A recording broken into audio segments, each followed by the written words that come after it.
Bon, ici, j'ai malheureusement un drôle de bug sur mon ordi. Je sais pas pourquoi, là, mais j'ai de la misère à... enfin, je suis incapable d'inverser la caméra, hein. Puis donc, j'ai une caméra qui porte vers l'extérieur au lieu de porter vers mon visage. Mais c'est peut-être une... bon, je vous présente donc mon bureau, hein, avec ma lampe que j'utilise pour l'éclairage la nuit quand c'est un peu plus sombre. Et mon crayon ici que vous pouvez voir peut-être, mes crayons et mes morceaux de papier. Et donc, peut-être qu'on peut utiliser l'aspect comique de cette présentation-ci qui regarde ma lampe munie d'un genre de linge pour tamiser un petit peu la lumière, pour souligner, hein, l'importance de ce qui est caché, hein, derrière une assemblée citoyenne. Et dans le fond, c'est un peu le thème là que je veux, dont je veux discuter, une partie du thème dont je veux discuter ici. Hein, c'est qu'est-ce qui est parfois derrière, hein, les apparences ou derrière ce qu'on voit. Hein. Donc, cette partie-ci, essentiellement, hein, c'est la partie où je me permets de faire une critique constructive, bien sûr, du processus de l'INM, hein, du processus de constitution lui-même, pour à la fois éclairer les citoyens s'ils ont l'occasion de voir cette critique-ci, mais peut-être surtout, hein, faire réfléchir les gens de l'INM à comment est-ce qu'on pourrait peut-être améliorer un peu la procédure. Hein. Puis il faut être conscient ici qu'une question de... Quand je parle de critique, en fait, c'est un peu ambivalent. Hein. C'est qu'en fait, bon, si vous avez écouté mes présentations jusqu'ici ou certaines, vous êtes sans doute... vous avez sans doute réalisé que j'ai une perspective différente sur le rôle que le tirage au sort devrait avoir dans nos institutions politiques. Et du fait de cette perspective-là, hein, j'ai aussi une perspective différente de comment une assemblée citoyenne devrait être organisée. Hein. Autrement dit, pour moi, une assemblée citoyenne tirée au sort est plus légitime qu'une assemblée élue. Hein.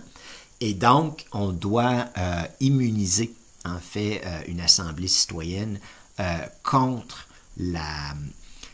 les logiques, puis aussi contre une possible influence, hein, du pouvoir élu. Et donc, basé essentiellement sur cette idée-là, bon, immuniser, il faut bien se le dire, on vit en société, là, hein, on est ensemble, et puis donc on ne peut pas immuniser à 100%, mais en ce sens qu'il faut, comme je l'expliquais à la partie 4, où je parle de l'indépendance de l'Assemblée constitutionnelle du Québec, hein, il faut s'assurer que cette indépendance-là, cette assemblée-là, pardon, elle a une indépendance béton. Hein. Et donc, ça vaut aussi pour la société civile, et je me permets de faire un retour sur ce qui s'est fait avec l'organisation, le projet Constitution, pour en faire une certaine critique. Ma critique aussi porte sur d'autres éléments, hein, mais tout ça, c'est interrelié. Donc, le premier point qui convient de souligner, hein, il y a 3 grands points là, dans cette partie-ci, à moins que je dérive un peu en cours de route, ce qui est possible. Mais le premier grand point, hein, c'est essentiellement que, c'est drôle à dire, hein, mais le mandat qu'on a donné à ce groupe-là est trop court. Hein. Puis ça, je l'ai mentionné ailleurs. Je vais le mentionner aussi à la partie 9, hein, quand je vais discuter d'une idée d'extendre en fait le mandat du groupe constituant. Mais il y a un problème qui est associé à ça, qu'on pourrait dire. Hein. Le mandat est trop court. Bon, il faut comprendre que c'est une initiative de la société civile, puis qu'en mettant ça en place, les gens de l'INM ne pouvaient pas se dire on va mettre en place quelque chose qui va durer 8 ans. T'sais. Donc, il n'y a pas de, c'est pas exactement un blâme, mais c'est plutôt que c'est une observation d'une certaine manière. Hein. Mais du fait que ce mandat-là est trop court, ça force aussi, hein, ça évacue du débat un ensemble de questions qui nécessiteraient un traitement plus long, hein, dont les questions qui sont moins connues, hein, mais qui seraient d'un grand intérêt à traiter par une assemblée citoyenne, une assemblée constitutionnelle, et qui serait un grand intérêt pour les citoyens sur lesquels ils devraient se pencher. Hein. J'ai traité, ou je vais plutôt traiter, enfin ces présentations-là en partie ont déjà été faites, là je suis en train mes présentations ne se font pas dans l'ordre qui vous sont présentés à vous. Hein. Donc là, pour moi, je suis à la fin un peu de mon ensemble de présentations. Et donc, dans la partie 8, hein, je vais discuter d'autres thématiques qui devraient faire l'objet d'une étude approfondie par une assemblée citoyenne, une assemblée constitutionnelle ou une assemblée constituante comme la vôtre. Et à ce moment-là, hein, j'explique comment, pour faire ça, il faudrait qu'une assemblée citoyenne se dise « Ah, ça c'est une idée intéressante », mais qu'ensuite qu'elle retourne devant la population pour présenter ces idées-là et puis demander à la population qu'est-ce qu'elle en pense, et devant la société civile. Autrement dit, il faudrait qu'elle ait le pouvoir de lancer un débat. Hein? Et donc, tout ça pour dire que le mandat trop court force, d'une certaine manière, hein, les citoyens à tomber, si je peux me permettre de dire comme ça, dans ce que j'appellerais un conservatisme constitutionnel. J'ai expliqué ce que j'entends par ce terme-là. Hein. Par conservatisme constitutionnel, essentiellement, on peut donner peut-être deux définitions, là, mais une première définition simple, hein, ce serait de dire que on prend pour acquis qu'on reste dans le régime électoral, on prend pour acquis qu'on reste plus ou moins avec le même genre de système qu'on a présentement. Hein. Puis donc, qu'on va rester soit dans notre système qui existe, ou qu'au mieux, hein, on irait peut-être piger une bonne idée qui s'est faite ailleurs, puis dans un esprit un peu colonisé d'imitation de ce qui s'est fait dans d'autres pays, hein, on se contenterait de juste faire ça, mais qu'on n'innoverait pas par rapport à ce qui s'est fait ailleurs dans les constitutions des autres pays. Hein. Et donc, on est dans un esprit, comme je l'ai mentionné, vous m'excuserez pour le terme, mais un peu colonisé, d'imitation, on n'a pas suffisamment d'audace pour faire quelque chose de plus. Hein. Je comprends bien que les citoyens sont peut-être pas dans cet esprit-là, puis il y a sans doute quelques citoyens, du moins à l'intérieur des 42, qui se disent il faut peut-être qu'il y ait des changements plus importants. Hein? Bon, c'est normal que tout le monde ne soit pas non plus dans cette perspective-là, mais je pense que ça constitue quand même peut-être un élément ou une composante importante de la société québécoise, et donc on devrait avoir le loisir dans une société, dans une assemblée comme la vôtre, hein, de se pencher sur ces questions-là, puis de prendre le temps de faire ça. Hein. Vous allez voir quand, là je vous permets de vous renvoyer à la section 9 hein, de mes présentations, surtout la première de ces présentations-là. Je sais que j'en fais beaucoup, puis donc peut-être c'est important d'isoler celles qui sont les plus pertinentes ou les plus immédiatement pertinentes. Et donc à ce moment-là, hein, je suggère en fait qu'on devrait étendre les activités de votre propre assemblée. Et il y a aussi, puis là je me permets de continuer sur ce thème-là de ce que j'appelle le conservatisme constitutionnel, hein. Il y a aussi une idée qui est un peu le fil directeur en fait de cette critique-ci. Hein. Il y a aussi l'idée, la subdivision en 6 commissions. Hein. Encore une fois, là, je suppose que je pourrais poser la question aux gens de l'ENM, puis je suis en communication avec eux pour un autre sujet dont on va discuter plus tard, mais on peut supposer que cette idée-là, elle était essentiellement comme suggérée aux citoyens hein, par le comité d'experts ou les gens de l'INM eux-mêmes, hein, qui ont regardé ça et se sont dit, habituellement, une constitution, ça se fait comme ça, puis c'est donc comme ça qu'on devrait, qu'on décide de l'organiser. Bon. Là, je vais me permettre de faire un jeu intellectuel. Hein. J'ai, comme vous sans doute, peut-être vous en doutez, une certaine expertise par rapport aux questions de tirage au sort. Hein. Ça fait plusieurs années que je me penche là-dessus. Ça fait au moins 15 ans.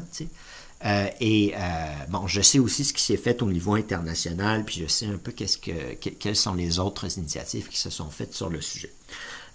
Tout ça pour dire que, hein, si, supposons que j'avais été un consultant indépendant au Québec, puis je sais qu'il y a un groupe de consultants, par exemple en Ontario, que j'ai déjà un peu fréquenté par Internet, si on peut dire, qui organise justement des activités de tirage au sort comme ça. Hein. Donc, c'est un groupe différent de l'INM. L'INM, c'est un organisme à but non lucratif. Eux, c'est un groupe de consultants, mais avec une certaine tangente très définie. Puis l'idée, c'est qu'ils veulent utiliser le tirage au sort, hein, entre autres, puis peut-être même de manière prioritaire, dans la consultation populaire. Puis donc, ils organisent un ensemble d'assemblées un peu comme les vôtres, mais en Ontario. Hein. Mais donc, supposons que j'avais été un consultant indépendant puis que je m'étais lancé dans une chose un peu comme ça. Puis supposons que j'avais un ou deux associés ou que j'étais tout seul et puis que le professeur de l'UQAM était venu me voir puis m'avait dit, bon, tu sais, j'ai cette idée-là, je regarde vous, je regarde les gens de l'INM puis j'hésite. Tu sais, comment est-ce que vous organiserez ça, vous, une assemblée comme ça? Bon. Puis, supposons qu'il m'avait dit, il faut qu'il y ait 42 membres parce que c'est ça l'idée que j'ai eue, puis, tu sais, il faut pas que ça soit trop gros. Hein. Personnellement, j'aurais organisé les commissions de manière très différente. Hein. Puis là, c'est juste pour vous donner une perspective d'une différente idéologie, puis comment ça s'appliquerait à l'organisation. Hein. Puis encore une fois, je sais que vous êtes en train de contempler ma lampe puis ma lampe de table. Puis c'est l'idée que ce qui est en arrière d'une assemblée citoyenne a une grande importance sur son déroulement, puis d'une certaine manière, ça donne le pouls, ça lui donne, c'est un peu comme le coup d'envoi. Puis si le coup d'envoi est d'un côté plutôt que de l'autre, ça peut donner, on peut imaginer du moins que ça donnerait un résultat différent. Oui, l'Assemblée, une fois qu'elle est créée, elle a une certaine indépendance, mais reste que le cadre a tendance à mettre quand même certaines balises. Hein. Là, évidemment, c'est pas du tout un procès d'intention, puis comprenez-le bien. Hein. Autrement dit, les gens de l'INM ou les experts, quand ils ont fait ça, ils ont procédé de la manière suivante intellectuellement, se sont dit comment est-ce que les constitutions sont organisées dans le monde, hein? Puis essentiellement, les 6 commissions qu'ils ont faites sont basées sur une logique de qu'est-ce qui s'est fait ailleurs. Hein? Étant quelqu'un qui m'intéresse davantage au changement que d'imiter ou de reprendre ce qui s'est fait ailleurs, en revanche, hein, j'aurais personnellement organisé les commissions thématiques comme suit. Je vais reprendre les systèmes, je ne sais pas si je reprendrai en fait les systèmes pour être franc, là, mais reprenons les systèmes pour illustrer la chose. Hein. Et donc, pour moi, la première commission, en termes d'importance, mais aussi, je lui aurais donné le numéro 1 parce que c'est en fait la première question à se poser. Si vous avez suivi l'ensemble de mes présentations, sans doute que vous savez c'est quoi. Hein? C'est la commission sur le pouvoir constitutionnel. Hein? Puis je l'aurais intitulé comme ça, au lieu même de l'intituler sur la révision constitutionnelle. Mais bon, pour le titre, on s'entend que ça dit quand même quelque chose de différent. Tu sais? Mais ce qui est clair, c'est que la commission qui traite de ce pouvoir-là, je lui aurais donné le premier rang. Parce que c'est aussi la première question dont on doit, sur laquelle une assemblée comme la vôtre doit se pencher. Hein? Pour la raison suivante, qui est très évidente, puis je pense qui est incontestable, c'est que le pouvoir constitutionnel, hein, le pouvoir de modifier une constitution, d'en mettre une en place, ou de la chambouler, ou de la changer, ou de suggérer, dans ce cas-ci, des amendements à cette constitution-là, c'est le premier et le plus important des pouvoirs dans une société qui se voudrait démocratique, hein, dans un État qui serait réellement démocratique. Comme vous le savez, j'ai pas, pour moi, notre État présentement n'est pas encore à ce stade-là. C'est encore un État qui est dans un entre-deux. Hein, ce qui explique un peu la logique parallèle que je suis en train de critiquer d'une certaine manière. Puis vous pourrez retourner à mes autres présentations pour avoir plus de détails là-dessus. Ceci pour dire que, hein, commission numéro 1, le pouvoir constitutionnel. Commission numéro 2, les pouvoirs constitués, donc le pouvoir législatif, exécutif et interprétatif. J'aurais utilisé le terme interprétatif parce qu'il me semble plus approprié que le terme judiciaire, dans le sens où le rôle, hein, qui nous intéresse d'un point de vue politique notamment, hein, du système judiciaire, c'est d'interpréter la Constitution, les lois et les chartes, hein, et d'une certaine manière, de les appliquer, hein, au niveau quand il y a des litiges entre les personnes, mais aussi qu'il peut y avoir d'autres types de litiges quand on va vérifier, entre autres, la constitutionnalité d'une loi. Hein. Et donc, j'appellerais ça le pouvoir interprétatif. Hein. Donc, je chamboule un peu les choses, là, comme vous pouvez voir, mais en même temps, je ne suis pas si éloigné non plus de la... C'est plus l'ordre et puis la logique, hein, qui change. Ensuite, la troisième, là, j'hésite un peu. Hein. Si on est pour rester dans les institutions, il faudrait bien sûr parler des institutions régionales municipales. Hein. J'oublie quelle commission parlait de ça. Je pense que c'est la 4 dans votre cas. Donc, on pourrait imaginer mettre ça en troisième position, si on y va en ordre d'importance, si on peut dire. En revanche, hein, La quatrième que je vais présenter aussi pourrait peut-être, en ordre d'importance, être mise dans la troisième position. Donc, entre ces deux-là, j'ai une hésitation sur l'ordre, hein, ce qui est quand même pas là, si important que ça, mais qui a quand même c'est quand même important de le mentionner. Et donc, la quatrième ou celle que, enfin, je ne sais pas si la mettrai 4, là, mais la quatrième dans l'exemple que je vous donne ici, j'aurais personnellement, hein, et là je me permets d'aller un peu loin, hein. Encore une fois, les gens de l'INM, les experts sont dans une logique de un peu conservatrice au niveau constitutionnel, hein, sont dans une logique d'imitation de ce qui s'est fait ailleurs. En même temps, ils vous posent des questions, hein. Ils vous disent, par exemple, il y a les droits de la personne, est-ce qu'on devrait mettre d'autres droits? Puis ça, je l'ai vu, je l'ai remarqué. Puis je pense que je sais ce qu'ils veulent dire quand ils veulent dire ça, hein. Mais dans mon cas, j'aurais été un peu plus explicite, hein. J'aurais peut-être intitulé cette commission-là Charte de la nature, charte des droits, puis peut-être des devoirs collectifs aussi, et puis ensuite des droits de la personne, puis des droits, puis des devoirs de la personne. Si on veut parler des devoirs, là, je suis pas certain que j'irais, mais enfin, si on veut, hein. Mais essentiellement, j'aurais donc présenté ça comme étant la commission où on va se poser la question suivante, hein. Quel droit et quelles règles juridiques, essentiellement, on veut mettre au-dessus de la loi, mais un peu en dessous de la Constitution. Parce que des chartes, c'est ça, hein. Puis quand on met des droits, on peut mettre un droit individuel au niveau constitutionnel, mais on peut le mettre un petit peu en dessous. Puis donc, là, on aurait dû, non seulement, c'est pas pour dire qu'il faudrait faire nécessairement des chartes, mais déterminer si telle règle va dans la Constitution ou si on suggère qu'elle soit reléguée au statut de charte, ou si on suggère qu'elle ne soit même pas là, hein, qu'on laisse ça dans le champ de la loi. Mais essentiellement, c'est ce type de norme-là qui se situe entre les deux, hein.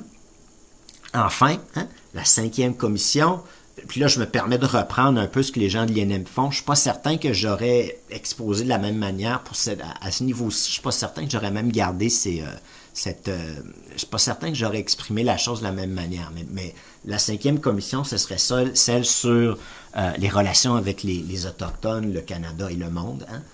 J'aurais probablement mis les Amériques, la francophonie et le monde. Mais cette idée-là, hein, des relations finalement du Québec, du gouvernement du Québec avec les nations autochtones et puis les autres nations, les autres entités humaines ailleurs, hein. Bon, peut-être que j'ai moins réfléchi à cette question-là. Peut-être qu'on aurait pu trouver un titre qui représente mieux ça, mais essentiellement la commission qui se pencherait sur ces thématiques-là, hein. On pourrait peut-être appeler ça en gros Relations du Québec, mais ça ne dit pas assez long, puis donc c'est un peu c'est pas suffisant comme titre, là, mais cette idée-là, hein. Et puis un peu puis là je dis pas ça juste pour faire contrairement à ce que les gens de l'INM ont fait, mais dans mon cas j'aurais mis le préambule en numéro 6. Pour la raison suivante, c'est que si on va faire une constitution, hein, il faut déterminer qu'est-ce qu'il y a dedans, hein, et puis ensuite on va énoncer un peu les principes. Autrement dit, quand on écrit un texte, là, hein, on commence par écrire le texte, puis si vous avez des bons professeurs, ils vont vous dire on écrit l'introduction à la fin, hein. Bon, les élèves sont pas tout le temps les bons élèves. J'étais en train de penser à mes présentations, puis je me suis permis de faire l'introduction avant de commencer. Mais bon, j'ai quand même une bonne justification, c'est que j'avais fait un autre ensemble j'avais fait un ébauche des présentations avant, hein. Donc je savais un petit peu où je m'en allais.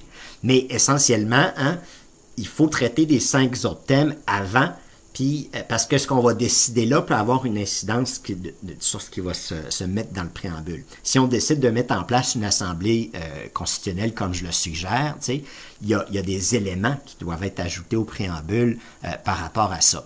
Et donc, il faut traiter de ces questions-là de fond, hein, avant d'en arriver à mettre un peu la couronne sur le tout qui constitue le préambule.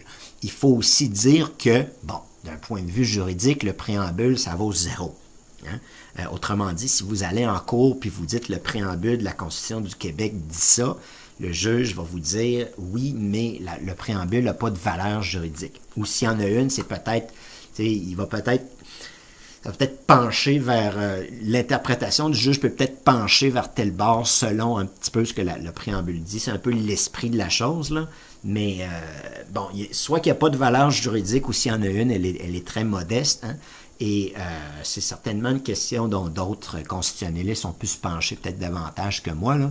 Mais hein, ça pour dire que le préambule, c'est pas une norme rigide qui s'impose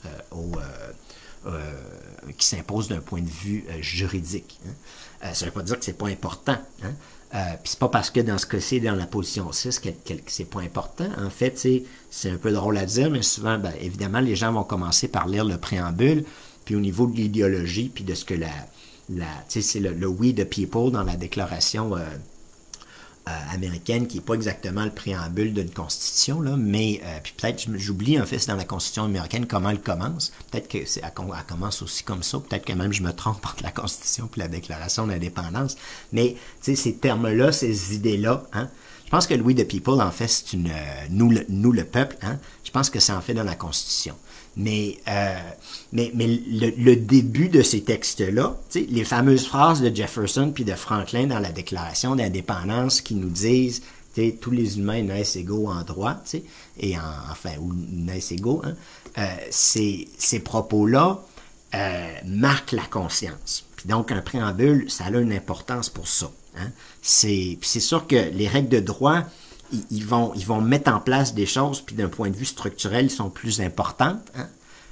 Mais d'un point de vue culturel, on pourrait dire, hein, ce qui est dans le préambule, a quand même une importance significative. Ceci pour dire que, hein, comme vous pouvez le voir, puis là, ce qui est important dans ce que je viens d'énoncer, c'est les deux premiers éléments. Hein? Puis le premier, c'est que le pouvoir numéro 1, c'est le pouvoir constitutionnel, et donc la première commission devrait pencher sur cette thématique-là. Hein? Devrait se pencher, sur cette thématique-là. Et le deuxième élément d'importance, c'est les institutions politiques, hein? Parce que c'est quand même le gros d'une constitution, ça, ces deux éléments-là. Hein? Et donc, ces deux commissions-là devraient, en ordre de logique et aussi de priorité, j'ose le dire, je comprends qu'il y a des citoyens qui sont pas dans... Les citoyens sont dans différentes commissions, puis on aimerait ça dire que l'importance de chacun des commissions est égale, mais c'est pas vrai. Hein? Je m'excuse de le dire, c'est pas pour dire que, de toute façon, j'imagine que vous avez tiré au sort pour savoir dans quelle constitution vous êtes, mais le pouvoir constitutionnel, c'est la question la plus importante qu'il y a dans une constitution. Parce que c'est celle qui détermine l'avenir constitutionnel d'un pays. C'est celle qui détermine la capacité d'un peuple de pouvoir changer sa propre constitution. Et selon ce pouvoir-là, hein, on s'inscrit vraiment dans la durée où on tente d'imposer une vision, puis on tente de mettre en place un cadre qui est rigide, puis imposé au peuple. Hein. Autrement dit, ce qu'on a fait jusqu'à maintenant, c'est imposer un cadre, puis dire que la Constitution, on la révisera de la manière compliquée qu'ils ont mis en place. Hein. Mais, comme vous le savez, hein, je suggère qu'on chamboule cette idée-là et qu'on place le pouvoir constitutionnel entre les mains du peuple. Ceci pour dire que, hein, encore une fois, hein, la présentation ou l'organisation même des commissions qui constituent un peu le background de l'Assemblée citoyenne, tout comme ma merveilleuse lampe de table constitue le background de mes présentations. Hein. Cette organisation-là, elle-même, d'une certaine manière, c'est un peu comme si on disait, c'est un peu ça la route à suivre. Je ne sais pas si vous me saisissez. J'imagine que oui, puis j'imagine que les gens de l'INM, une fois qu'ils écoutent ce que je suis en train de dire, se disent peut-être, il y a peut-être une question là à se poser. Et donc, dans ce cas-ci, hein, la procédure la plus juste, à mon avis, à adopter, hein, ça aurait été de procéder, peut-être même qu'ils l'ont fait, mais je ne sais pas. Mais dans le sens que peut-être que les gens de l'INM ont mis en place un comité d'experts, puis que les experts ou les soi-disant experts étant des universitaires qui s'inscrivent dans le système d'avantages, étaient pas mal tous du même avis. Hein? Mais de procéder d'une meilleure manière, hein, ce serait un peu de de faire des ébauches de comment est-ce qu'on peut organiser les commissions. Hein? Donc, de dire, il y a le plan A, il y a le plan B, il y a le plan C, il y a le plan D, puis ensuite le présenter aux citoyens, puis leur demander lequel des plans ils veulent suivre. Peut-être que le comité d'experts étant trop monolithique, hein, il n'y a pas eu une critique comme celle que je suis en train de vous faire, hein? Et ça ne me surprendrait pas. Parce que la fonction de l'université, hein, c'est transmettre la connaissance qui existe dans le monde et malheureusement, on n'est peut-être pas au point encore au Québec où on a un système universitaire qui cherche vraiment à changer les choses. Hein. Là, je m'excuse de faire une critique un peu raide du système universitaire. Je la fais dans la partie 6 qui va suivre plus en détail, mais il y a une question à savoir, tu sais, qu'est-ce qu'on devrait avoir aussi? Il y a cette grande question-là comme comité d'experts. Je ne sais pas qui fait partie de la commission d'experts dans ce cas-ci, mais on peut voir par l'organisation même de l'Assemblée, hein, de quelle école constitutionnelle il se réclame d'une certaine manière. Hein.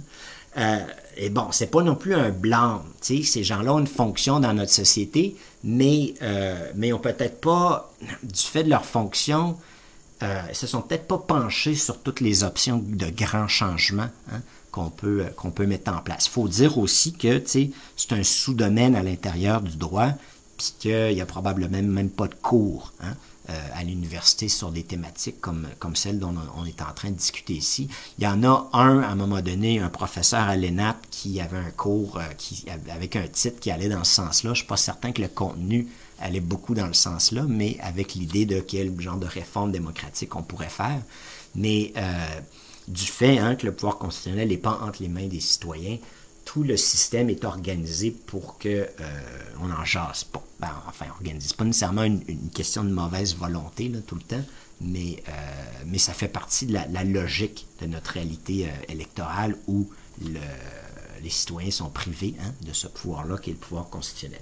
Ceci pour dire que, hein, idéalement, hein, il aurait fallu peut-être faire l'effort de se dire est-ce qu'on peut pas organiser ça différemment, puis, tu sais, ou peut-être même forcer les profs à le faire. Dites, oui, vous nous suggérez ça, mais dans le fond, là, hein, si vous aviez le loisir complètement de le faire vous-même, là, ou que vous vouliez aller un peu plus loin, comment est-ce que vous l'organiseriez, hein, tu sais? Et bon, on aurait pu peut-être consulter d'autres types de personnes, là. C'est pas encore une fois un blâme, hein, je suis pas une personne connue au Québec, et puis donc, même si... ben c'est ça, tu sais, je peux pas dire que c'est de la faute des gens de l'INM de ne pas s'être réclamés de décider que je suis en train de leur présenter, étant donné que ces idées-là n'étaient pas publiques. Hein. Sauf qu'il y a une certaine, comme je le disais, hein, une certaine route qui est tracée par ce type d'éléments-là dans l'organisation d'un groupe comme Constitution. Bon, ceci pour dire que, hein, on a deux éléments qui inscrivent cette démarche-là dans ce qu'on pourrait appeler ou la teinte un petit peu de conservatisme constitutionnel. Encore une fois, c'est pas un blâme, hein, en ce sens que il y a tellement peu de débats, hein, c'est tellement un sujet un peu écarté du débat public que les genres de propos que je suis en train de tenir avec vous présentement, c'est pas une thématique ou une réalité qu'on retrouverait dans les médias ou même dans le monde académique, c'est rarissime. T'sais. Oui, il y a des académiques, bien sûr, qui se penchent sur certaines réformes. Hein. Des fois, c'est plus des réformettes. Hein. Puis là, il y a des enjeux. Est-ce qu'on veut faire des petits changements ou des gros changements? T'sais?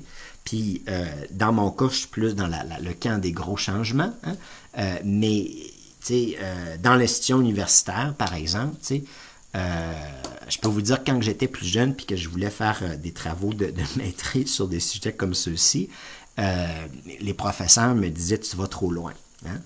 Étrangement, hein, une dizaine d'années après, le genre d'idées que j'avançais par rapport à ces professeurs-là, je les retrouvais. Ah, tu sais, il y a un parti politique en Europe qui vient d'obtenir 19% des voix à la présidentielle qui énonce des idées comme moi. Pas celle-ci, là, mais qui énonçait le type d'idées sur lequel je voulais me pencher. Et donc, ce que je suis en train de dire, hein, c'est qu'il y a un certain conservatisme aussi à l'intérieur, hein, généralement, de l'institution universitaire, hein, des universités. Bien sûr, il y a toujours un 10-15% de profs qui jouent du coude puis qui tentent d'aller un peu plus loin. Hein. Et donc, il y a toujours quelques personnes qui vont un petit peu à contre-courant. Mais Mais c'est ça. Ça reste quand même une minorité de personnes à l'université, à mon avis. C'est une lecture personnelle que je fais de la chose. Là. On pourra en discuter dans un autre moment. Mais ça fait partie quand même un petit peu de... C'est un thème qui est lié à ce qui est en train d'être dit ici. Donc, ceci pour dire que, d'une certaine manière, cette assemblée-là, le cadre qui lui a été donné, la force, d'une certaine manière, par le mandat de temps restreint, puis par l'organisation un petit peu des commissions. Ça, c'est plus une observation qu'une critique, là, mais la mettre un petit peu dans un chemin déjà tracé. Bien sûr, il y a une idée un peu derrière qui pourrait aller plus loin. T'sais? Puis j'ai écouté un petit peu une présentation, par exemple, du monsieur du professeur de théâtre. Souvent, c'est dans des domaines hors du droit puis des sciences politiques qu'on a le plus, en fait, de volonté de changer les choses puis qu'une compréhension plus grande de comment ou de la réalité d'un problème. C'est drôle à dire, mais quand on est spécialiste dans un domaine, on a aussi des ornières. On a un petit peu... on n'est pas formé nécessairement pour regarder à l'extérieur penser à l'extérieur de la boîte. Et puis donc souvent, les idées d'innovation vont venir des champs où la volonté va venir de personnes qui ne sont pas exactement dans ces champs-là. Je pense sciences politiques, droit, puis ce genre de formation-là. Duquel je fais partie un peu, là, mais puis suffisamment pour justement comprendre un petit peu la logique à l'intérieur de ces sphères-là. Ceci pour dire que il y a un troisième point que j'aimerais aborder ici. Je vais peut-être me permettre d'en faire une autre présentation et essayer de régler mon problème de caméra d'ici là. Pour que vous n'ayez pas à contempler. Enfin, c'est ce que je dis qui est important. C'est évidemment pas ma face, là. Puis, d'une certaine manière, ça me permet d'avoir une liberté de m'agiter comme je le veux derrière la caméra, de donner l'autre versant de la chose.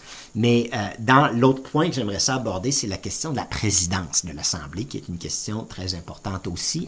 Je vous renverrai avant cette présentation-là à la présentation 4 points quelque chose sur l'indépendance de l'Assemblée constitutionnelle, qui donne l'idéal d'une Assemblée constitutionnelle et qui met en place certaines conditions, si on peut dire, ou certains éléments dont cette idée-là de l'indépendance de l'Assemblée, notamment par rapport à la présidence, en incluant cet élément-là dans la discussion.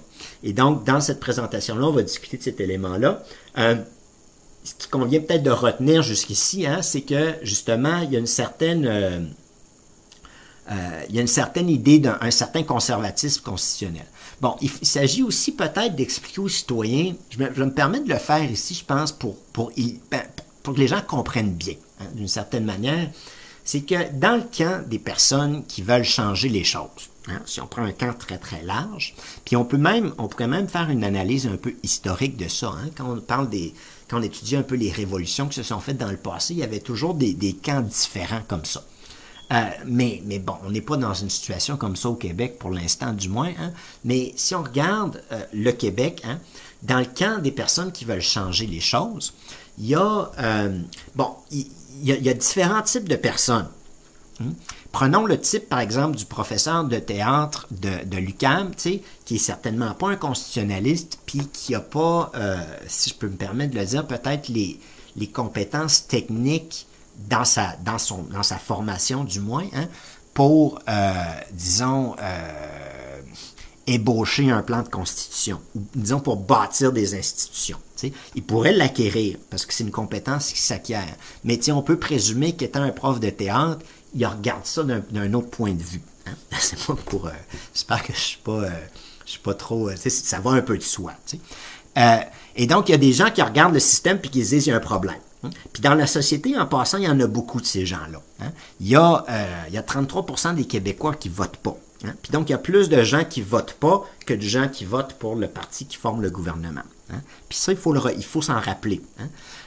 Et donc, il y a un ensemble de gens qui vont faire des critiques, mais bien sûr, il y a une différence entre trouver un problème, ce qui est important, puis pouvoir y apporter des solutions, ou du moins des solutions qui sont faisables, hein, qui sont réalisables et qui sont, si je peux me permettre de le dire en étant absolument franc, là, qui sont équilibrés, hein, qui peuvent être fonctionnels. Je comprends que dans mes propres idées, je vais loin, mais en même temps, je bâtis un système qui peut être mis en place. Hein. Et donc, à l'intérieur, ce qu'on pourrait appeler de manière un peu plus étroite, il y a tous les gens qui veulent un changement, mais il y a ce qu'on pourrait appeler le mouvement de réforme. Hein.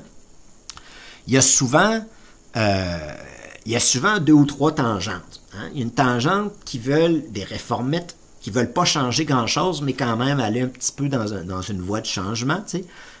Il y a une tangente qui voudrait des réformes un peu plus significatives. Hein. Puis il y a une autre tangente qui penserait ou qui réfléchit à comment est-ce qu'on peut changer plus structurellement les choses, beaucoup plus en profondeur. Bon, tu sais, évidemment, la frontière entre ces champs-là n'est pas tracée au couteau. Hein?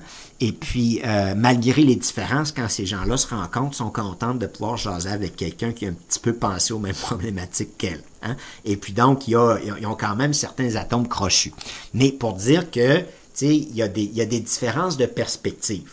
Et puis ici, je pense qu'il est fair de dire, en tout cas, si je me prends comme point de référence, personnellement, j'ai une différence de perspective prononcée d'une certaine manière avec celle qui est implicite, hein, avec les experts et les organisateurs de l'INAM, qui est implicite dans la manière dont le projet Constitution donc, a été mis en place. Mais bon, tu sais, en même temps, on peut espérer qu'on a plus d'atomes crochus que d'éléments qui nous distinguent. Puis dans ce débat-là, il y a bien sûr, c'est important de le tenir, ce débat-là. Hein, c'est important de s'entre-nourrir puis de s'entre-critiquer constructivement, hein, pour avancer ensemble. Mais il faut bien comprendre, hein, qu'il y a des camps différents comme ça. Et donc, puis on pourrait même dire que sur la question constitutionnelle, il y a un autre camp.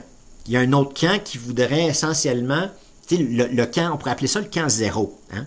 Je pense pas qu'il y ait grand personne qui en fait partie parmi les experts puis parmi les gens qui ont participé à la Constitution, mais il y a des gens qui pourraient dire, dans le fond, hein, la Constitution du Québec, tout ce qu'on devrait faire, c'est énoncer ce qui existe présentement puis ne rien ajouter. T'sais, autrement dit, c'est faire juste comme un exposé de la réalité de la réalité institutionnelle du Québec présentement et surtout pas ne rien ajouter. Ça serait un peu le camp zéro. Hein? Puis peut-être que ça va être un camp, peut-être que ce sera un genre de... Je pense pas que c'est très très fort, là, parce que les Québécois ont quand même une certaine volonté de changement, mais du moins en principe, hein, il y a des gens qui peuvent être de cette opinion-là. Et donc, peut-être que pour les gens de l'INM, ce serait intéressant un peu de réfléchir à ça, puis d'essayer de penser à un équilibre entre les gens qui veulent très peu de changement, les gens qui veulent moyen de changement, puis les gens qui veulent beaucoup de changement. Hein? Puis peut-être qu'on organise un comité d'experts, essayer d'avoir un équilibre entre ces 3 grandes idées-là, hein? Pour s'entre-nourrir. Hein?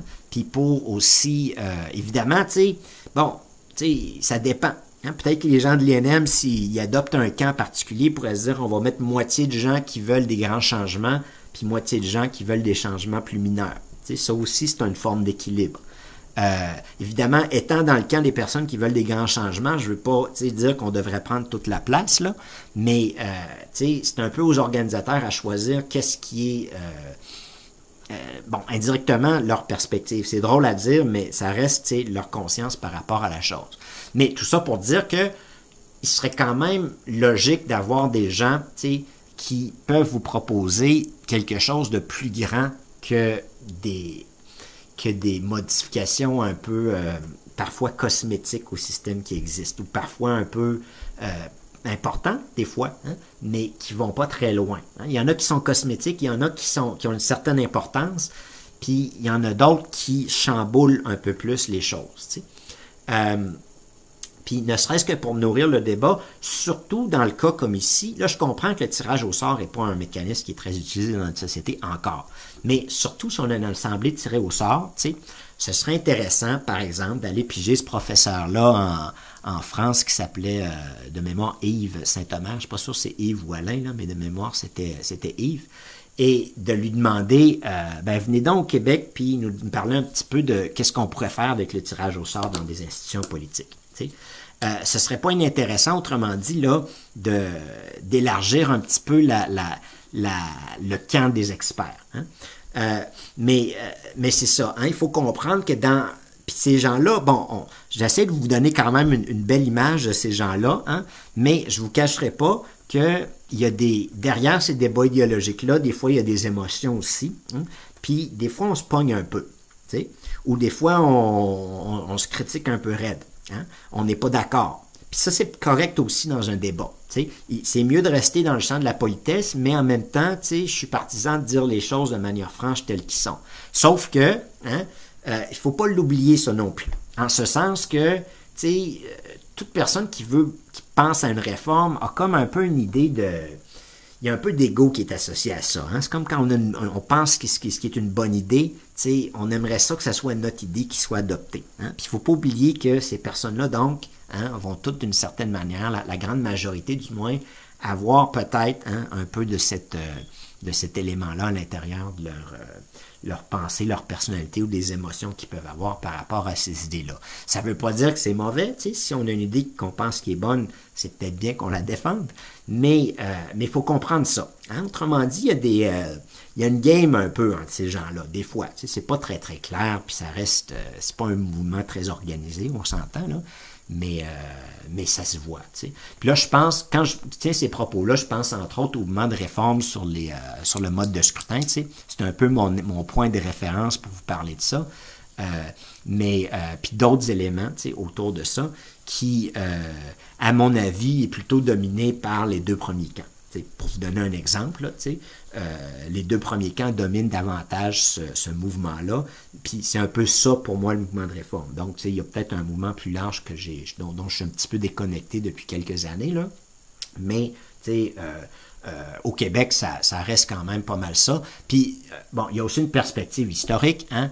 Quand on regarde les mouvements où il y a des grands changements dans une société, il y a toujours à peu près là, ces deux grands camps-là de est-ce qu'on va loin ou est-ce qu'on colle encore un petit peu au système comme il existait précédemment? Est-ce qu'on a de l'audace, hein, ou est-ce qu'on est plus prudent?